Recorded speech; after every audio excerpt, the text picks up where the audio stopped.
and gentlemen, I am here. Hang on. Hold on. There we go. Now it's happening. You're on. You're good. Ladies and gentlemen, forget who I am. I'm here with the undeniably great, the one, the only, Wil Masisak, here with us for another week. We're just so grateful to have you here, Will. How's it going? Wow, there's nothing like a little false praise to get your day going. False praise. It's all real. I may be Wil Masisak, and I may be old and old school, but he's Jude Allume. He's not really that new school, He types out texts in like real words. Yeah. So right away, I know he's not that new school. Yeah. Although he knows he's corresponding with me. Maybe that's why. This is Old School, New School Football, the show where we mostly talk about football when we're not talking about texting. Get to the point. June, week 8 in the books. We're almost halfway through the season. A little less. Yeah. I think week 9 is exactly the end of week 9 is exactly halfway. Well, yeah. It's 18 weeks. Well, not even playoffs. So yeah, but through the regular season. The regular season. Yeah, absolutely. Week 9. Trade deadline happening. And the trade deadline, exactly. Yeah. Well, first things first. Let's talk about things that happened before the trade deadline on week 8. Let's do it. As predicted here on the show, the Cincinnati Bengals, who were the number 1 seed, would soon succumb to falling off that perch as the AFC's number 1 seed. They fell off a little sooner than we thought, Jude, and they fell off rather convincingly, getting destroyed by the Jets and their backup quarterback. You're the Jets fan. Is there a quarterback controversy now between Mike White and Zach Wilson? I think, unfortunately for Zach Wilson, cliche always said, best ability is availability. And right now what we have is another 2 or 3 weeks where we're going to see Mike White. If he can do that, what he did this past Sunday, the next 3 weeks consistently, and if the Jets can win the next 3 games, it will absolutely turn into a full-blown quarterback controversy. I know you spent the first-round pick on Zach Wilson, but from the sample size we have from him, we don't like what we see. It's not convincing. If we can get the kind of play from Mike White that we got last week, and he beats the number 1 seed in the AFC, well, he already did, but if he beats these next few teams that they're going to be facing, it's going to be a discussion. It's going to be more than, something we're saying now jokingly, and something that is going to gain a lot more traction. Sure, although A, he plays for the New York Jets, and B, the most popular guy on any football team usually is the second string quarterback. So I liked Mike White in college, played at Western Kentucky, I think. Yeah. And Western Kentucky, by the way, has been on a roll of good quarterbacks. So they seem to bring good guys through the program there. And obviously he did a great job stepping in this game. But the real challenge as an NFL quarterback, as you know, is doing that again and again consistently. And being consistently good. So we'll see. I mean, I think it's unlikely that he'll create a big enough controversy. I don't see it. But I do think he's a nice player, and it's fun to think about. I tell you what, it's a great pickup to get somebody like that basically for nothing, to be your backup, and maybe somebody that'll now stick long term or get a chance to turn him into trade bait someday if he keeps playing well. So that part's good. And the Jets got to win. Hey, congratulations. That's the other thing too. Like he played better in this one game than I think Zach Wilson has played in any game this season. So it says something that's worth noting. Yeah, that part is true. Trending in the other direction, your Los Angeles Chargers lost a game. I mean, I don't know. Not really sure. I think New England's team overall is anywhere close to the roster that the Chargers have. And that was sort of an ugly game for the Chargers, and ugly coming off a bye at that. Yeah. Yeah, and Justin Herbert also with a big mistake there at the end of the game. What do you make of the Chargers? Are they the team after 3 weeks that we thought were unbeatable, or are they the team that's slumping, or they're somewhere in between? Like, what's the real Chargers? I feel like this year in the NFL more than any other year, you have a team 1 second you're saying, man, these guys are really good, they might be something, and then all of a sudden they're not that good. And it's like, I don't know if these guys have a shot at the postseason. I don't know if they're even worthy of being called a good football team. The Chargers are kind of the next one in that build. Like, they have a loss to the Ravens, which, they were favored to win, or at least I had them favored to win. They lose, but we kind of give them a break because the Ravens aren't a bad team themselves. Sure. And now you have a matchup against the New England Patriots. I get it. There's a lot of mystique about playing the Patriots at New England. You still got Belichick, one of the best coaches in the game, but top to bottom, your roster is just better than what New England has. So there's no reason this isn't a winnable game for you. You're playing a rookie quarterback. Your defense is more than capable to throw things at him that are going to confuse him, force him to make mistakes. And yet they just didn't quite do that, didn't get enough sacks, didn't force many turnovers. And the part that's supposed to be best about you guys, your offense, with Mike Williams having a career year, with Keenan Allen being a solid receiver as he's always been. Austin Eckler was battling injuries all week, but he says, I'm going to play because my team needs me. And he has a pretty decent game, and yet you just aren't able to put it all together and come through with a win. Your defense has pieces. Your defense has guys that can make plays, but your defense was already kind of questionable. So now we have your offense not picking up the slack for them, your defense not being able to pick up the slack, and you're a team that's kind of just stuck in, that middle of the pack of teams that maybe they could be good, but they're not consistently good. And you're just showing that the beginning part of the season was more fluke than what we can come to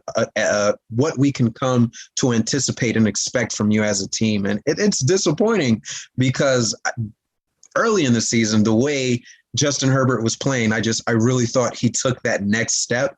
But now we're seeing, especially in this last game, he's kind of making some rookie mistakes that you would have expected from him last year. And you would kind of hoping that he got past that this year. I don't know. I feel like quarterbacks tend to dip a little bit in year number two. I mean, even Patrick Mahomes did not dip in year number two, but it's like you can see that it just comes, there's sort of an adjustment. Teams figure out at some point how to make an adjustment to you. And especially now with the Chiefs, I think and I'm moving over to the Chiefs a little bit because it's a similar situation with them being, not really living up to the expectations we had for them after, a week or two.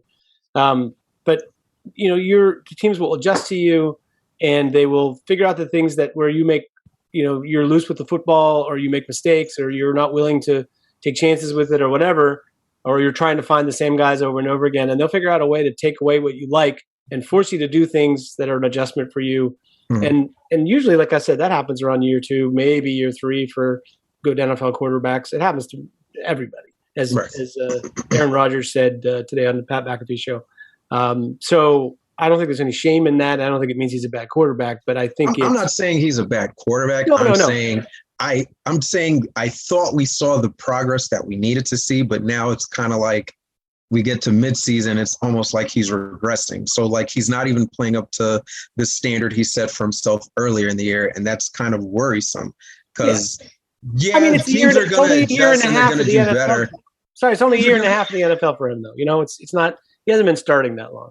He hasn't, but still, you want to see that you're taking that next step. And it's just like certain throws he was making in this last game, you're just wondering, like, what are you even looking at? What are you seeing? How can you make that throw? And it's just for a quarterback in his second year, you just hope that mistakes, like granted, defenses are going to adjust to you, but there were certain unforced errors he was making that you just hope that you wouldn't see from a second-year quarterback that you're putting the fate of your team on. Sure. Much less than that. I mean, we were gushing over him early in the year. Now all of a sudden, it's like I don't know if I trust this guy. So, did you happen to see any of the Indy Tennessee game this week? Yeah. Because this was, I mean, what a typified the AFC this year. Mm-hmm. It was kind of a game that the Colts had in control, and then Carson Wentz made an absolutely hideous play. That resulted in Tennessee taking a late lead, even though they couldn't really do much in this game, and Derrick Henry got hurt, and then the Colts rallied behind Carson Wentz, and then they went to overtime and lost the game on field goal to Tennessee, making Tennessee theoretically, at least this moment, almost halfway through the season, as the AFC's top seed. But they now lost Derrick Henry probably for the season. It's like, we were good for a second, and then we were terrible, and then we made a great play, and then we made a bad play, and then this guy hurt, and now it's like I'm not really sure what the outcome of that game is, except for to say that Tennessee may finish with a very high seed, but be the team everybody wants to see, because their division is terrible. They have two games up now on Indianapolis, and the other two teams are not very good. I don't know. It's like I'm disagreeing with you wholeheartedly there. Good. They're not finishing with a very high seed. I think they may be in trouble because what we've discussed in weeks prior, more than obviously quarterback is a position that's going to drive your team more than any other position. But outside of that, there's not a player who means more to his team than Derrick Henry. Derrick Henry runs the ball. That's what they do. They don't hide it. They're not shy about it. They let you know we're going to run the ball all game long with Derrick Henry and set everything else up off of that. You just took away their biggest weapon. No offense to Ryan Tannehill, but I am not putting all my chips in on Tannehill to lead this team to a championship. Yes, they'll win games still. They'll find ways to win. They signed Adrian Peterson. I mean, he's a 34, 35-year-old running back. I don't know how much he's going to have to lift in the tank. Yeah. But if there were an old guy who still had some juice in the tank, it would be AP. They have Jeremy McNose, who's going to have a bigger role stepping forward. But you add those two up, and best case scenario for both of those guys, it's still not giving you what Derrick Henry is going to give you. This is not a small loss. This is a huge loss because now teams aren't dedicating all those players to the box. Now that means A.J. Brown's not going to be able to run free and face one-on-one coverages like he has been able to. Even when you get Julio Jones back, they're still going to play a lot more coverage and dedicate a lot more guys into that front seven, into the box, So it's going to be a lot more honest defenses and a lot more, hey, Ryan Tannehill, we remember you, the guy that you were in Miami. Let's see if you can go back to that guy who makes all those interceptions, makes all those ill-advised throws, and we want to see you beat us. Like, you be the best player on your team and beat us. I don't know that Ryan Tannehill can do it. I'm sorry. Here's my point. There's 4 divisions in the NFL. If you win one of those divisions, you are a top 4 seed, right? So Tennessee right now is, basically 4 games up on the Colts. The Colts have to win 3 games. Well, they're 3 games, but they beat the Colts twice. So, okay. Yeah, I think you're going to have to see the Colts at 3-5 in their remaining 9 games. Let's say they win 9 and go 12-5. Tennessee still has to lose. What do they have to lose? 2 games or something? 3 games. So I don't know. It's like I feel like don't say it like Houston. It's not possible. I'm saying they play the Texans and they play Jacksonville, and they're 2 games up on Indy. To me, that means, they're very unlikely to lose this division to Indy, no matter what they do, just because Indy is really not that good themselves. Right. I don't see them going on some kind of a big hot streak. So, all I'm saying is Tennessee is probably that 4 seed that if you're a nice, good wild card, you're going to be itching to go in there and face the Titans. I guess, but still, it could very well go the completely opposite way because this was a defense that was gaining momentum. And a lot of that momentum, even though offense and defense is separate, a lot of that momentum is based on what they were doing offensively with Derrick Henry running the ball, putting their team in position to win, and the defense stepping up. Now you have your defense that's kind of like, well, we have to rely on Ryan Tannehill to put up points, and say it doesn't happen. Now you're playing a lot more defense. Now your defense, even though it wasn't good, it's kind of started to get good. Now it's going to start to regress a little bit more. I'm just saying it's not completely unheard of outside of maybe playing the Texans and the Jaguars. It's not unheard of. It's not unfathomable that these guys can, string together a couple of losses and find themselves on the outside looking in. The Colts, granted, they're not a great team at all themselves. They're still a team that's capable of winning games. If anything, I think if they play again, they're not worried about Derrick Henry anymore. I think it's maybe a game that the Colts put away, maybe a game that, Carson Wentz is not thinking, let me try and squeeze this ball in. Let me make this ill-advised throw an interception and cost my team the game. And I think it's a little bit easier for them to manage and come away with the W in this one.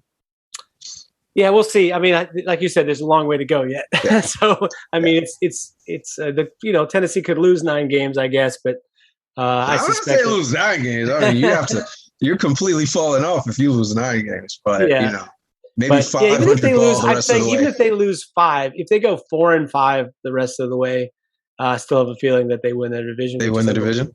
Yeah. Well, I mean that means Indy has to go 8-1. You're right, because if Indy goes 8-1, I'd be shocked. They would totally deserve it. Yeah, I'd be surprised. They have a quarterback who is capable of being amazing or he played terrible. amazing in that first quarter, and often then on the same play he could be both. So here's the thing. Cincinnati was our former number 1 seed. They lost. Tennessee's the current number 1 seed, but they lost Derrick Henry. Buffalo, maybe we would agree. I'm not sure there's anybody. Buffalo and the Raiders, maybe, although we'll get to some Raiders news in a second. But, okay, maybe those are 2 of your top teams in the AFC. But let's go back to what I like to say. We can throw Ravens in there. Well, earlier in the year, a team that has either a really solid defense and a great quarterback or a really solid quarterback and a great defense. Who's left? It's like who are the AFC appears to be very wide open, and things look really different today than they did a month ago. Yeah. So I'm wondering what you think. I mean, before we talk, that's the question I'm going to ask you. But the 2 things we didn't talk about with the Chiefs barely beating the New York Giants, which is something that before the season, you looked at that game and you were like, Chiefs at easy home W, at night. That's an easy win. Points. And points they just on top of points. Just barely managed to win. And then the Steelers over the Browns, where the Browns couldn't run the ball, couldn't do anything, and scored 10 points. They lost to a team that didn't have their field goal kicker in the second half, which is one of those things like usually is the kiss of death. Yeah. So, I'm just throw all those teams in the bag. Baltimore I think having the bye week last week really helped your momentum, because everybody else that was a supposed contender kind of looked terrible. Even Buffalo struggled a little bit with Miami. Yeah. Maybe it's just time of year where teams are struggling, I'll give Buffalo a little bit of, a pass. Miami's a really good defensive team. They have a lot of really good players on that team in general. Offensively, they still shut down Miami as they should have, even though Miami's playing probably some of his best offensive ball with Tua that I've ever seen him play. Nonetheless, they came away with a win. Like, even though the record wouldn't indicate it, that's a very good Miami team. And I kind of say that just to allude to this, that the Bills are probably in the driver's seat right now. They're the team that I would say is most likely to come away with the number 1 seed. They're in a division where I don't think any of the teams in that division can compete with them. And the AFC in general is it's wide open, but really? Buffalo, I would say, has the upper hand on all of these guys. They have the 2 losses, but they still have probably the best defense in that AFC conference. And offensively, sometimes they look really good. Sometimes they don't look as good, but it's never like completely terrible what they're doing offensively. At some point, they'll say, okay, let's get rid of these plays that we've tried and it's not working for us. Let's stick to the things that we really do well. I think a point of concern for them might be that, they don't run the ball especially well. But they do throw the ball well. Maybe you just focus on that. Maybe you just get a couple more design runs with Josh Allen, who seems to be your best running back as well. Just let him do everything for you. Rely on that great defense that you have, and they should really easily just skate away into a number 1 seed in this conference. If that's not the result at the end of the season, something went tremendously wrong. The Ravens, I need to see what they do coming out of the bye. Going into the bye, I was just a little bit shocked.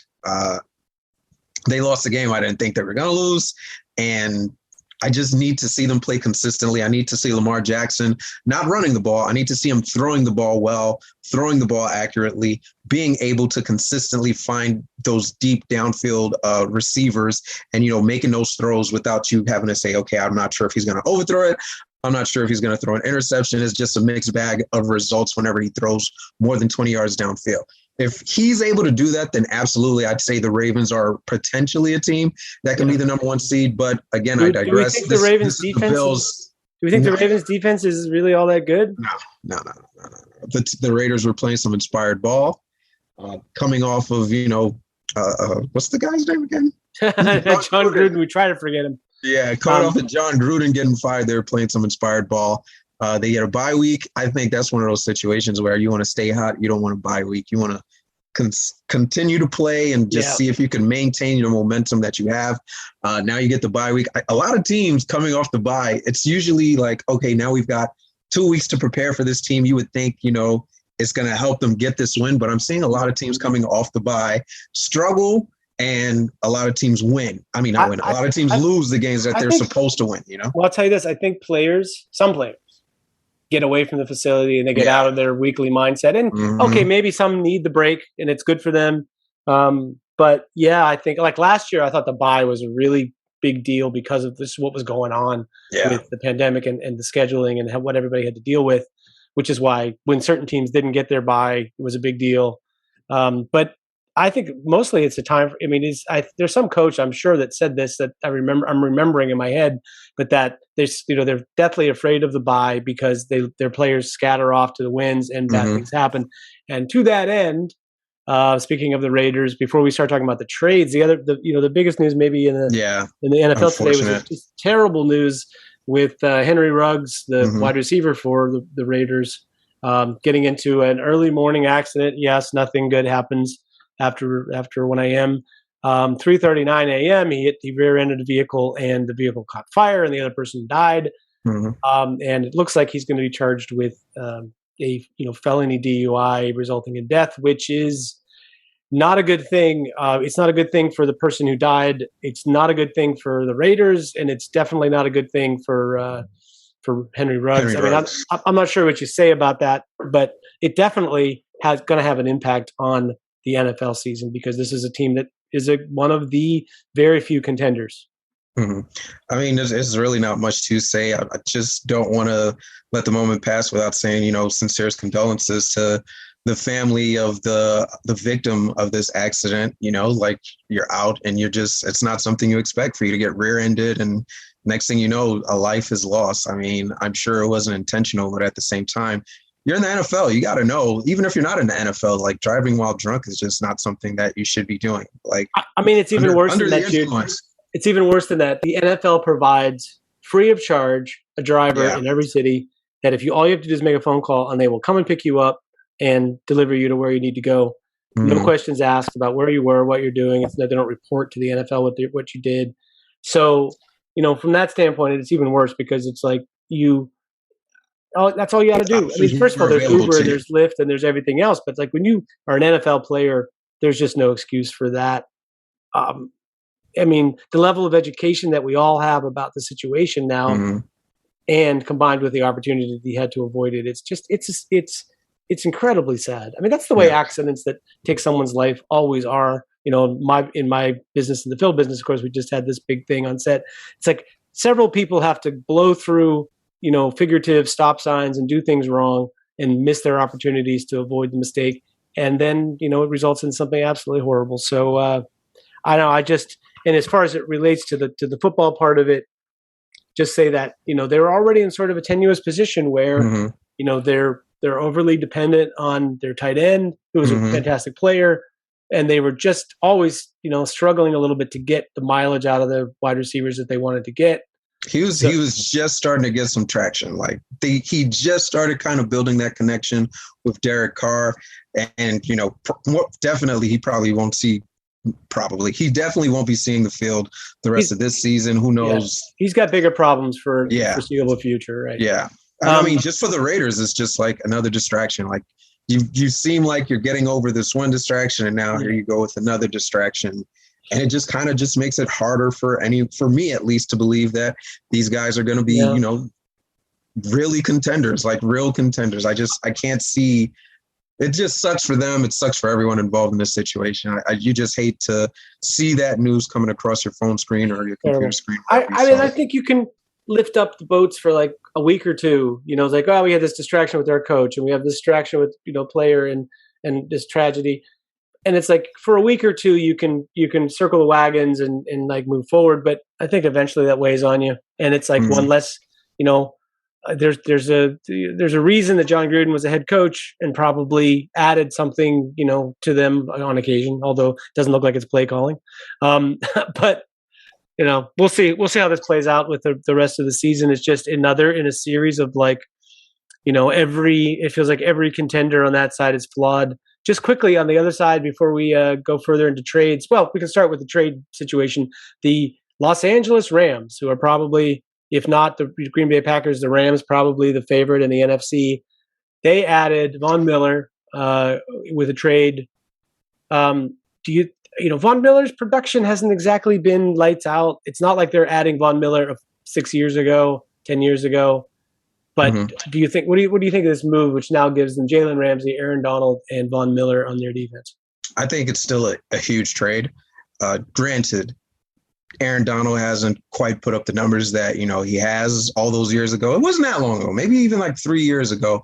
He was still one of those guys that you're still game planning against as the guy that you need to stop. Even now, some teams are probably still putting an additional amount of time into their game plans as far as, how can we contain Von Miller? He's playing on a Broncos defense that desperately needed some help as far as rushing the quarterback. They haven't really seen Bradley Chubb this season. So it was really just Von Miller. So it's just easier for opposing teams to just focus in on him because they don't really believe in any of the other guys that the Broncos were throwing at him. Now, this is a completely different situation. As good as Von Miller is, he's not going to command the same amount of attention that opposing teams are going to give to Aaron Donald. What that means is probably for the first time in his career, he's going to be able to go against teams and he's going to go against guys one-on-one. I don't know what the numbers are exactly, but I'm still going to be willing to take the bet that Von Miller one-on-one against your right tackle, your left tackle, probably not even your best guy, because you're probably going to say, hey, best guy, I want you to stop Aaron Donald. So Von Miller against your second, third, or fourth guy, I'm going to take Von Miller every time. He's going to be coming off the edge, head on fire. And if you don't think that he doesn't have kind of a chip on his shoulder, like, man, I gave everything to Denver and I'm getting traded. I mean, you're happy because you're in a much better position. You go from a team that's, basically out to a team that's contending for a championship, but you still kind of have this little piece of you that's like, I'm bitter. I didn't really know I was going to get traded, but now I'm getting traded. I still had a lot to give to this team. I told you guys that I'm going to be the best player, and it's like you didn't give me that opportunity to prove it. I think he plays with that chip, and this second half of the season here, you're going to see a lot more Von Miller sacks. Yeah, I think first of all, I think he's a really good teammate. There's nothing, there's nothing bad I can say about adding him to your team. Having seen him a couple times this year, though, pretty much playing, getting defeated one-on-one by tackles that he faced this season. It's like his role in Denver was a little bit weird. Like they didn't really they play basically almost like a 4-3 style defense where he will rush in passing situations, but he's not going after the quarterback more or less every down. Right. I think that will benefit him from the standpoint of he'll have a little bit more focus on pass rushing, which is probably good at this stage of his career. That's probably what he does best. The one-on-one matchups, he wasn't as dominant as you think he might be. He pretty much, I don't think anything of much about Pittsburgh's right tackle, Chuks Okorafor, but Chuks Okorafor handled him without a chip, all day long and basically made one play against the run, but did absolutely nothing pass rushing. So that's what I'm saying. Like, I think it's a big name and it's a big move, and it's nothing wrong with the move from the Rams standpoint, except for that they gave up now pretty much their entire draft for next year, and I think the year after that too. They basically have like no draft picks left.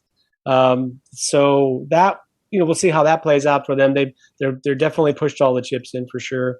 The other trade that happened that was interesting was Melvin Ingram going to the Chiefs. Ingram is similar situation, big name because a few years ago he was an outstanding pass rusher. I'm not sure he's still quite that guy anymore, but I would say immediately he becomes the third or fourth best defender on the Chiefs defense. And if you listened to the show last week, we talked about possible trades, and I was like, the Chiefs need to trade for an edge guy so they can move Chris Jones back to the middle. That's the plan, apparently, in Kansas City. So I think it's a very good thing to move Chris Jones to the middle and to give yourself an edge rusher who is an upgrade over the season that Frank Clark is having right now. I like that move for the Chiefs. I'm not sure it's enough to help their defense, but it does appear to be a positive for them. What'd you make of that move and any of the other trades that happened today? I think it's a low risk, high reward type situation for them. You're trading a 6th-round pick. Yes, it's a draft pick, but it's a day 3 draft pick. So it's not a lot that you're putting into it. And if Melvin Ingram can come back and be any sort of player that he used to be in past years with the Chargers, then You win on this. They desperately needed pass rushers, and they went out and got one.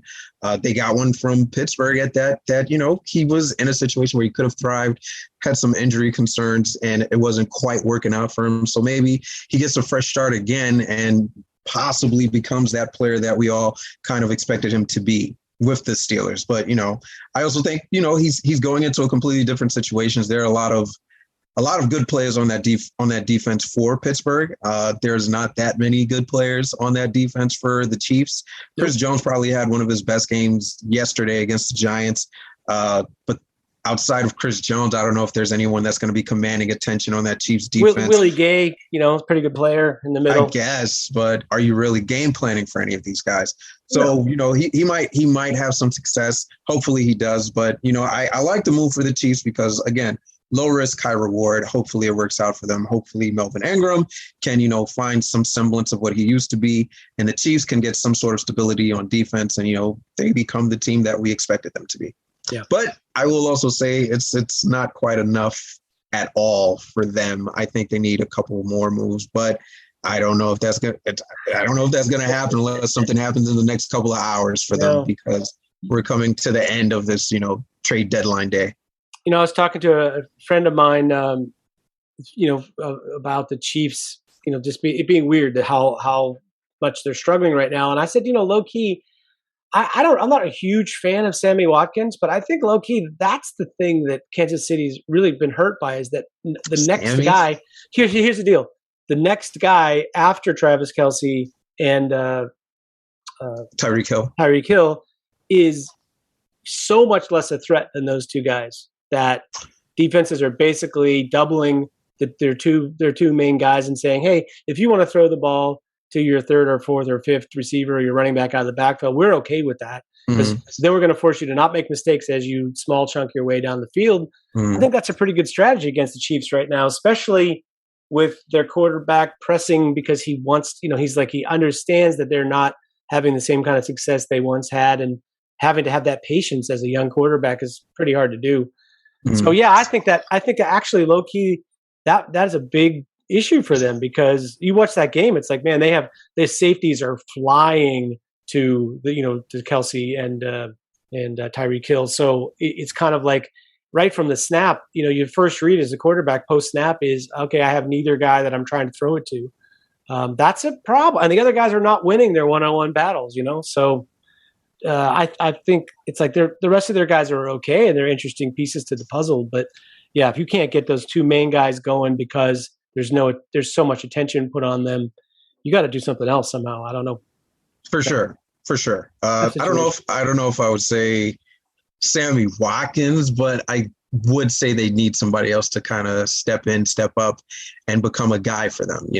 For the longest time now, Mecole Hardman was supposed to be the next man up, was supposed to be kind of another Tyreek Hill, just as fast, just as dynamic when he gets out in open space, but it just hasn't panned out. But he's a guy you have to manufacture touches for him. That's the difference. It's like if you're a really good receiver, you get open on your own, you figure out a way to, make them give you the ball. But for someone like Hardman, I actually really like him as a piece, where you figure out a way to manufacture touches for him. Like a gadget guy, yeah. He's great at that.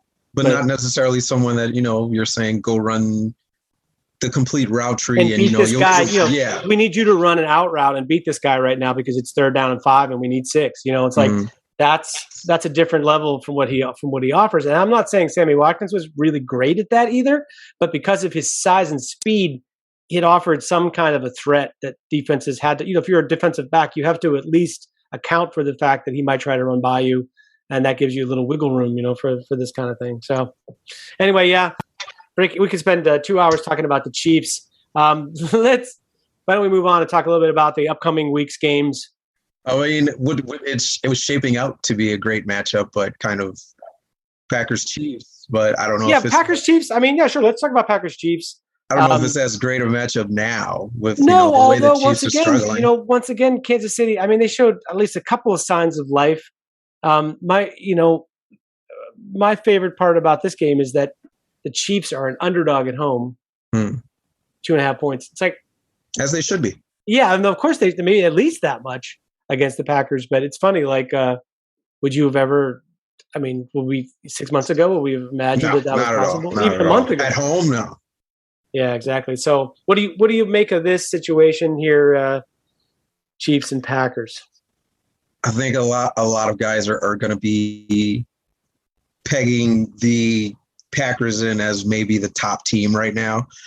7 wins in a row, an impressive win this past week against the Arizona Cardinals. Found a way to gut out a victory. We didn't really even get to discuss that, but that's like a week old. But a great W by the Packers, finding a way to win without their top 2 receivers, without their top 3 receivers. We let this show go by without. We let the show go by without mentioning AJ Green. Yeah, it's going to become a meme. That was such a disgusting play. Like I don't know what he was seeing, doing, thinking. Clear miscommunication. Like the guy doesn't even turn around and look for the ball. Besides the point, though. Focus on what did happen. What did happen is the cornerback made a play, and that's what you need. You need guys to step up and make plays. And what we've seen the last 3 weeks here is the guys on the Green Bay defense stepping up and making plays. Before the last 3 weeks, I believe it was like 14 out of 14 opposing teams were going into the red zone, coming away with a touchdown. They were like bottom of the NFL. Now, all of a sudden, we're seeing multiple weeks in a row where guys make it into the red zone, don't come away with the touchdown, a lot of times not even coming away with points. This is the Arizona Cardinals drove all the way down inside the 10-yard line, and they were able to get a game-winning interception to seal the game for them. Like, that speaks volumes if your defense can make plays like that for you. Aaron Rodgers found a way again to win without Devontae Adams, without Allen Lazard, without Marcus Valdes-Scantling. Like your top 3 receivers are out and you're still able to function as a quarterback. But I mean, it's Aaron Rodgers. So, we knew barely. I mean, it's like there wasn't a whole lot of functioning he did, but yeah, found a way he to was win. efficient. Granted, it wasn't a lot of pass yards, but he was efficient. He wasn't forcing throws and he was still able to drive them down the field. So that's all you need. You say, we don't have the receivers. We're going to find a way to manufacture some points, and that's exactly what they did. It's not about, you love to say this, it's not about the fantasy game. It's about the actual football game. And as far as actual football, they did exactly what they needed to do to win. Played great defense, scored points on the opportunities that they were given, and manufactured ways to get guys the ball. Unfortunately for them, they're going to be without Robert Tonyan. Suffered a ACL tear. He's going to be out for the rest of the season. Don't know if that's the biggest loss for them. They also get back, at the very least, they're going to get back Allen Lazard. Still waiting to see if Devontae Adams is coming back.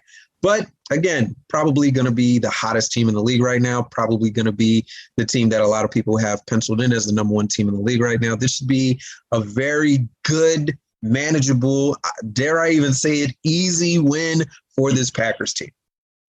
Yeah, I mean, I can't in a good conscience pick the Chiefs defense to even slow down anybody.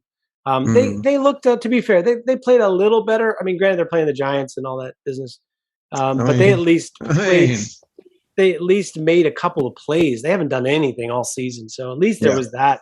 But yeah, I would love to see a closer game, in a way, just to kind of, because it, on the schedule on paper, it looked like it was going to be an amazing matchup. But I suspect the Packers will probably win handily in this game. How about your Cleveland Browns? Your suddenly reeling Browns at the Cincinnati Bengals. Baker Mayfield, if I'm not mistaken, 5-1 against the Bengals. He's either 4-1 or 5-1. I think he's 5-1. It seems this isn't the same Bengals team. I'm sorry. No. This is not the same Bengals team that you've been facing the last couple of years. This is a Bengals team that's absolutely going to fight tooth and nail. We're going to look past last week's faux pas where they lost to the Jets. I don't know what it is, but as soon as the team gets hot and they face the Jets, all of a sudden the Jets are the streak enders, streak stoppers. They did it against the Titans. They did it against the Bengals. Who's next on their list? I don't know. But for the Browns, this seems like teams heading in completely different directions. The Browns just are reeling right now. There's a lot of quarterback issues besides the shoulder and, seeing if he's able to play the rest of the season with the shoulder. They put him in some sort of strap to keep it close to his body. I don't know how well it worked, but he got through the game, it seems, unscathed. Hopefully that's the case, because you never want to see a top guy, a face of the league, get hurt. Besides that, though, it didn't look good. you got Nick Chubb back, but you didn't have him back at 100%, and it showed. They weren't able to run the ball well all the game. And so a lot more was required out of Baker Mayfield, and he didn't provide what was needed. He wasn't able to step up to the plate and carry the team. And that's what's expected. We've said this countless times over. This is not the guy that you want to go out there and sling it a bunch of times and win the game for you. And he didn't do that. And then we add a little bit more spice onto the team with Odell Beckham Sr. dropping a video showing all the times that Odell Beckham was open this season and Baker's just not hitting him. I don't know. So some of me is like, maybe Odell is kind of feeding it to him, like, hey, you should drop this for me, get the point out there. But I don't know that Odell is petty like that to, have other people releasing these messages for him. But the video was a little bit convincing. It was a lot of times he's right there open, nobody's there, and Baker's just not seeing him. Yeah. And the thing about that is, though, it's like, it seems like when Baker's throwing to other receivers, though, there's not that much of an issue. But when it comes to Odell Beckham, it seems like he's either completely missing them or he's trying to force it when the throw's not there. And it's just not natural that connection between him and Odell Beckham. And the other thing, too, is like a few times we've seen Odell Beckham just plain drop the ball when he's wide open. Yeah. So it's like – or make a sort of a questionable effort for a ball that, This last game, it was like there was a ball he probably could have went up for. I feel like Odell Beckham in years past would have went up and made a play, but it seems like he kind of short-armed it. Like, no. He made a business decision because he was about to get plowed. I'm making a business decision, yeah. I mean, he's hurt a lot too, but at the end of the day, you're a pro NFL receiver. If you're going to be out there, if you're going to play, you got to go up and get the ball and put your team in a position to win. And I get it. You're hurt. I get it. It's Baker. I get it. Like, they haven't really been going to you as much as you would like, but you have to make those plays. Like, it's required of you. I'm sorry. I can't give you. And this thing with the Baker, Odell thing, it's like, you've played football. It doesn't matter what level you play at, if it's in the park or it's in the NFL. Sometimes you just have chemistry with the guy, where you just, for some reason, they anticipate what you're going to do and vice versa. And they deliver the ball in a way that makes you feel comfortable. You get it where you want it.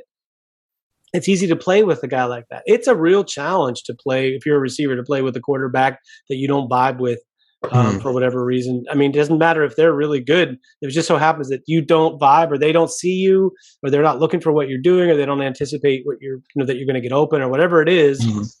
I understand it's not easy. Sometimes it's just the way it is. Even when you're two good players involved, they just don't quite, they just don't quite work that way. You can go back to when both of these guys were 100% healthy, and that connection just never was there. Nope. The first year they were there was a lot more forcing. And even though they were forcing the ball to him, it still wasn't happening. He still had a down year, and it's kind of just regressed with each season that's passed. It's unfortunate because Odell Beckham was trending to be probably one of the greatest receivers to play. But, I say it's time to cut bait.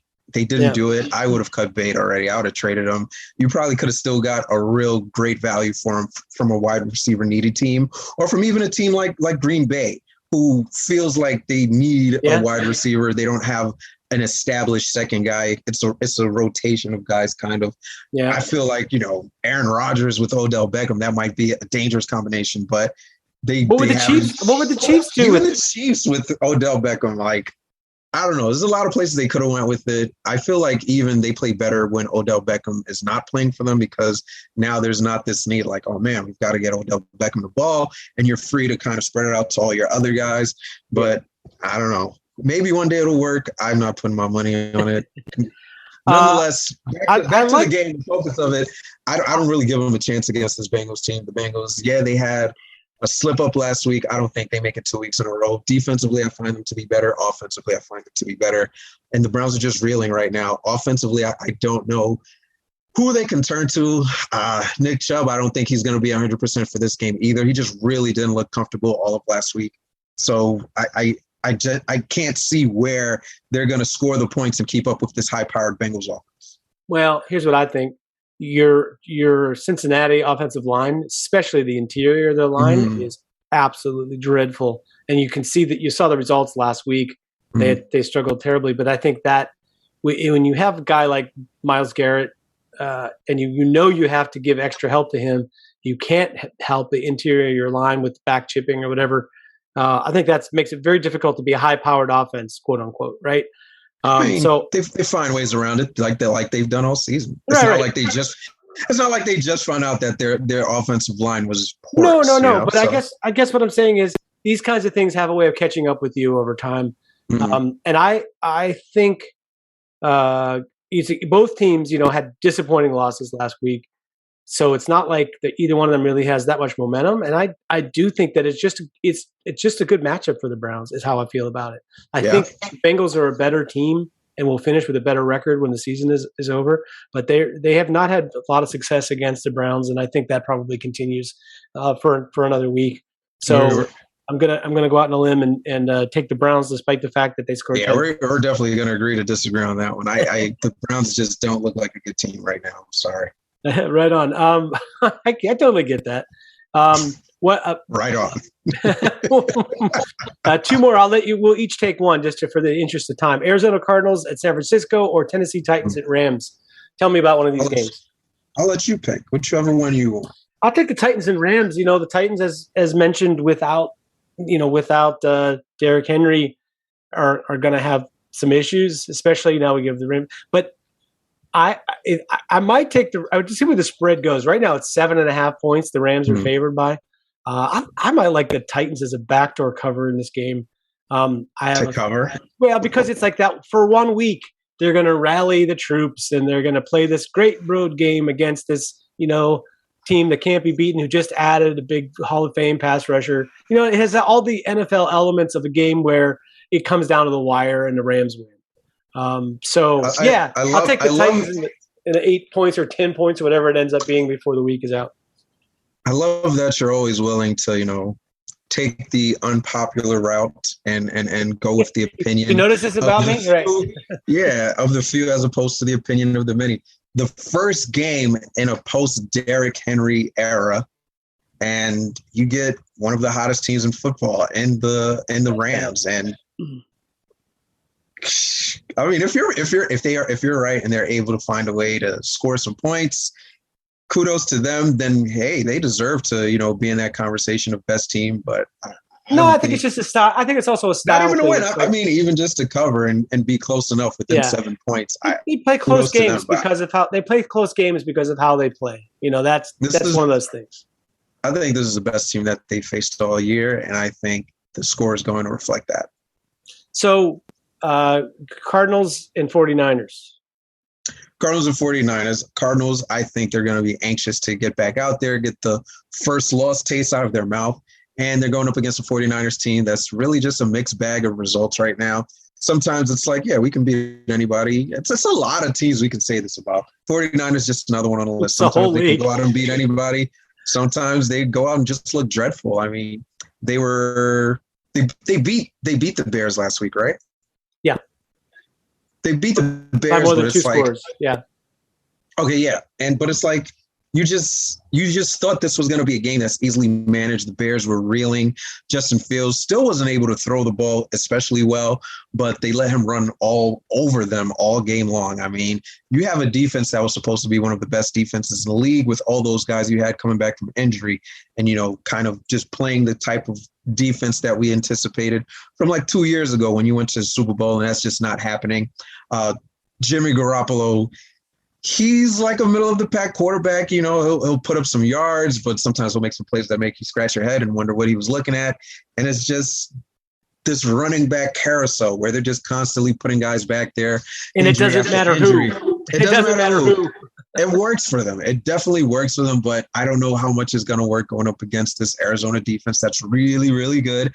I've been saying it all year. Sneaky good. They're not sneaky good anymore. They're kind of putting the entire league on notice. They limited Aaron Jones last week, and they're going to have a great time. Again, anxious to get back in that W column going up against this 49ers team that's kind of just not as good as the other teams that they face, not as good as this Green Bay team that they just suffered this loss to. So Arizona should be able to find a way to win. The one thing I will say, Kyler Murray came away from the game. He was gimping a little bit. I wonder if that's something that's lingering or kind of just, your regular, sores that you get from playing the game. Hopefully it's the latter, not the former. And, he's a full go. but hopefully for the rest of us, not hopefully for the 49ers, because you don't want to see a healthy Kyler if you're the 49ers right now, especially after they saw what Justin Fields was able to do to them running the ball. Kyler is capable of doing just the same, probably to a higher degree, because he can get out the pocket. He'll be elusive, but he'll also still look downfield and complete that pass to DeAndre Hopkins and complete that pass to AJ Green, who'll hopefully be looking for that pass this week. But that's another conversation. I think the 49ers are a little bit underrated because they're capable of being bad. They're capable of a really bad result. Mm-hmm. But I feel like when they play their solid game, they're a very tough matchup. They're really good. Their run game is so diverse, and they do so many things off of it in the passing game. I love the way their offense is built. Even with Garoppolo playing quarterback, they're capable of sort of making you dizzy. Yeah, even with Garoppolo. I mean, I think they're capable of making you kind of dizzy on defense. So that even a good defense, there's just so much eye candy, misdirection, and just different stuff that they do. They don't even just show you eye candy. They run plays that are off of plays. It's a pretty complicated team to prepare for. And I, like you, I'm not 100% sure that Kyler Murray is 100%. So I don't know. I think, I feel like the 49ers have a little better chance than what you said. I'm not sure I'm ready to announce them as being, better than the Cards, but I think maybe at home I will take the 49ers in this game. I don't think that should even be a thought in your head that they're better than the Cards. No. I mean, of course, that's what I'm saying. I'm not going to say that they're better. Same with the Browns and the Bengals. It's just sometimes the styles make the match. I'm not even trying to be contrary. I just think if I'm looking at my sheet, I'm probably picking the 49ers and praying that they play their game. Because obviously, if they don't, they could get blown out too in this game. Last word, and that is, we've identified the Packers and the Rams as being probably the top two teams in the conference. New Orleans now lost Jameis Winston to a knee injury, probably going to drop them out of their top five. So, unless you believe in the Trevor Siemian project. By the way, I thought Trevor Siemian I anointed him best value pick quarterback of that draft class. I feel like he did pretty good with that. He's not the worst. Could play a game or two for you. Arguable. Not good, but yeah. So tell me, besides Packers and Cardinals, who are the next tier of teams that are contenders in the NFC, or is no one else really a contender? In the NFC? Like Dallas? No, we've definitely other teams. Listen, the Rams, which is probably your NFC equivalent to the Bills, with a great defense and a great offense. I think the Rams are a team not enough people are considering as that top team. Yes, they have the one loss to the Cardinals, but this is a really good football team. If Von Miller can perform like I think he's going to perform. I know you're saying he was stopped by some right tackles, but hey, he's got 4.5 sacks on a Denver defense where there was no other pressure coming outside of what he was providing them. If he can go out there and perform and demolish tackles like I think he can, then this Rams team is absolutely going to be the front runners. They're going to be a lot more scary. Jalen Ramsey is playing some of the best ball in his career. Aaron Donald is Aaron Donald. You don't need to say anything else because you know exactly what that means. It's Aaron Donald. And, Matthew Stafford, he was always good, but it's almost sort of like a career rebirth where he's just got this unbelievable connection with Cooper Kupp, and they're just flinging the thing left and right.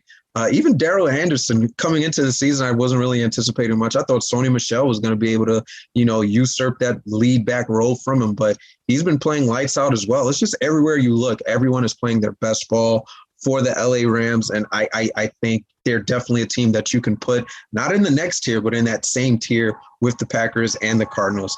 Then I think you'll put the Dallas Cowboys in that next tier of NFC teams. I just need to see a little bit more from their defense before I can really rely on them. And I need to see how healthy Dak is, that was an unexpected benching. Well, not benching, but an unexpected, what would you call it? Injury. Well, he warmed up but didn't play in the game. An unexpected, missed game for him. Yeah. I don't know. I feel like it's the NFC. Before the season, people were talking about how many great NFC teams there were, and the fact that the AFC is wide open because nobody is really that good. Mm-hmm. But now it feels like, like even Tampa Bay is some warts to their game. I mean, maybe if they don't have to play New Orleans anymore, they'll be all right. I don't know what it is. Listen, as long as they're playing a team that's not New Orleans, those guys look phenomenal. But if I say to you, Rams, Cardinals, Packers, or the field to win the NFC, who are you taking? Rams, Cardinals, Packers, or the field. Rams, Cardinals, Packers. Because you put the Rams in there, and I really think the Rams might be the guys to come away with it when it's all said and done. I'll take that trio over the field. That's the trio with Dallas, Tampa Bay. I'm taking the field, man. Tampa Bay, I think, is, especially now with Winston being hurt, very likely they win their division and have, a relatively easy path out of that first round of the playoffs. And I just don't think you're going to pick against them no matter who they face in the next round. Rams, Packers, Cardinals, 1-loss teams. Tampa Bay is only a 2-loss team. I don't know. I don't think that they'll be able to win out and then definitely get themselves that first round bye. I think one of those three teams. I don't think they get a first round bye. But what I'm saying is whoever they play in the first round, they're going to be favored. Yeah. And I'll go further. Whoever Tampa Bay plays in the second round, they're going to be favored heavily over. So probably, but I just feel like more games played gives you more chances to lose. And I can definitely see which one of those three teams. I don't think any of those three teams are going to be afraid of Tampa Bay. I don't think they're going to say, hey, it's Tom Brady, we're going to cower in fear, which that's a very real thing. A lot of teams have done that in the past. I think they're able to say, hey, we can beat these guys. Remember me saying this now. If Tampa Bay plays Green Bay in the playoffs, and I don't care if it's in Lambeau or in Tampa Bay or where it is. I'll write it on the wall right here. Yeah, please. There is no way Green Bay is winning that game. There's no way Green Bay is winning that game. No way. I'll give you that. I'll say of the trio, I'd have the least faith in Green Bay, but Arizona and especially the Rams, I'm going to go ahead and say my favorite. Yeah, great game. But once again, it's like you start thinking about that thing. I always, my quarterback, measuring the quarterbacks and the defense, and you start doing that. It's like, am I really going to take, Tampa Bay's defense against the passing game, especially, really good. And they just have they have those linebackers. By the time the postseason rolls around, they'll be the pass defense that shuts everybody down. They do it. They aren't right now, and they need some cornerback help sooner rather than later. Yeah, it'll get there. I mean, it's hard to think about what that team did last year. They're not. How would they possibly be playing up to that level right now? I think. Let's see what they look like in December. But anyway, and they have this guy Tom Brady. I don't know if you heard of him. That's what I was expecting you to say. That's what I was waiting for. Yeah, I'm just saying. It's like, am I really gonna say I think Matthew Stafford is gonna, basically match Tom Brady play for play in the game, even though Brady's playing against the Rams defense? I don't know. Like, that'd be a tougher one to pick. But Green Bay, not a chance. Tampa Bay is a better team than Green Bay. Yeah, I'll give them that. I don't know. Just the last couple of years, Green Bay just hasn't been able to get over that hump. I wouldn't pick them over Tampa Bay. And it's defense. It's their defense. It's just I just don't really believe they're built to win. To be a playoff run kind of. Right. This final word has kind of turned into its own segment here. This whole show has turned into its own segment, Jude. Listen, we were having too much fun. If you like the show, hey, it's good. I don't mind. I appreciate those of you who listened this far. Hey, if you like the show, hit the like button, subscribe. See us on Facebook. See us on social media at OSNSFB or Twitter. with 2 E's, Mr. Allume, or Accidental Zen on Twitter to engage with us and say hello sometime. Tell us how much you loved something that we said or hated something that we said. That would be a good start to any friendship. Telling me something you hated that I said. I think you would get, all the love, and I'd probably get all the hate stuff. I doubt it. I mean, all the contrarians would be like, yeah, there's that one guy that always says what I think. Yeah, right. Old guy. Yeah, listen, kids. And on that note, Jude, this is another edition of Old School New School Football. Talk to you next week after another week of the NFL season.